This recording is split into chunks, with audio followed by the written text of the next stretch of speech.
បាទសួស្តីបងប្អូនអរគ្នាថ្ងៃនេះខ្ញុំចង់ចែកម្លែកពីទីមួយតើតោះជាមួយនឹងការដែលយើង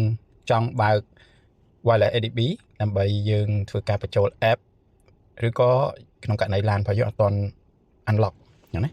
បាទដើម្បីយើងអាចបញ្ចូល app បានអញ្ចឹងទីមួយយើងត្រូវបើក Wireless ADB សម្រាប់ LAN ដែល version 1.2 បើក្នុងករណី LAN version 1.1 អាហ្នឹងយើងប្រើតាមរបៀបផុសចំណានដែលគាត់ធ្វើពីដើមមកអាហ្នឹងគឺដំណើរការធម្មតាហើយក៏ប៉ុន្តែសម្រាប់version 1.1 ក៏ដោយ 1.2 ក៏ដោយអាចធ្វើបានដូចគ្នាតាមរបៀបនេះអញ្ចឹងណាហើយយើងមិនបាច់ចាំភ្ជាប់ខ្សែក៏មិនចាំបាច់មានកុំព្យូទ័រដែរយើងអាចប្រើទូរស័ព្ទដៃរបស់យើងក៏បានដែរអញ្ចឹងណាដើម្បីយើងបើក Wireless ADB ហ្នឹងអញ្ចឹង Wireless ADB គឺយើងទីមួយយើងត្រូវបញ្ចូល app របស់ខ្ញុំដែលខ្ញុំបានដាក់នៅក្នុងក្រុមហ្នឹងបាទអញ្ចឹងខ្ញុំចូល app ហ្នឹងមកពេលខ្ញុំចូល app ហ្នឹងហើយយើងបើក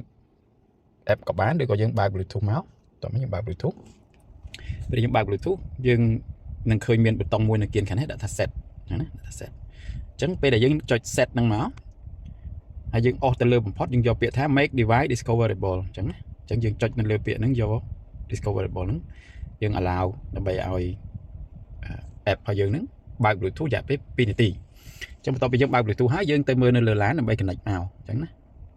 បាទនៅលើ LAN របស់យើងចូលមកក្នុង Bluetooth នេះមកយើង connect មក LAN មកទូរស័ព្ទយើងមកព្រោះដោយសារយើងបើក discoverable ហើយអញ្ចឹងហ្នឹងហើយពេលដែលយើងបើកមកគឺ load IP អញ្ចេះណា load IP អញ្ចេះអញ្ចឹងខ្ញុំ recommend ឲ្យយើង tick យកពាក្យ allow access to your contact and call history ហ្នឹងទៅហើយចុច pair ទៅបាទពេលយើងចុច pair ហើយយើងមើលនៅលើ LAN ក៏មានលេខដូចគ្នាដែរអញ្ចឹងយើងយក confirm អញ្ចឹងបានន័យថាឥឡូវនេះ LAN របស់យើងបានភ្ជាប់ហើយគេដាក់ថា Bluetooth connected អញ្ចឹងពេលដែល Bluetooth connected ហើយ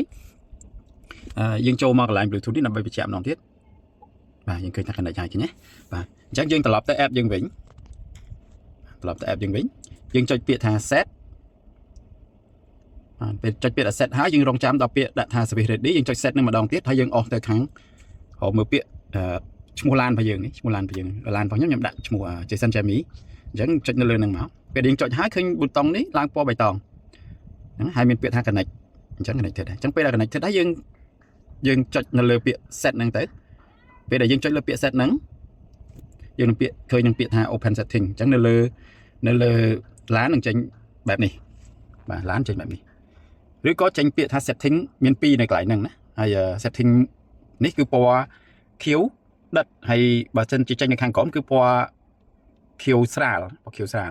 ន្តែសារផងខ្ញុំវាមានតែខ្ញុំធ្លាប់បានចូលហើយដូច្នេះវាប្រកាសហើយវាចេញតែពណ៌តែមួយទេក៏ប៉ុន្តែនៅខាងលើនេះគឺ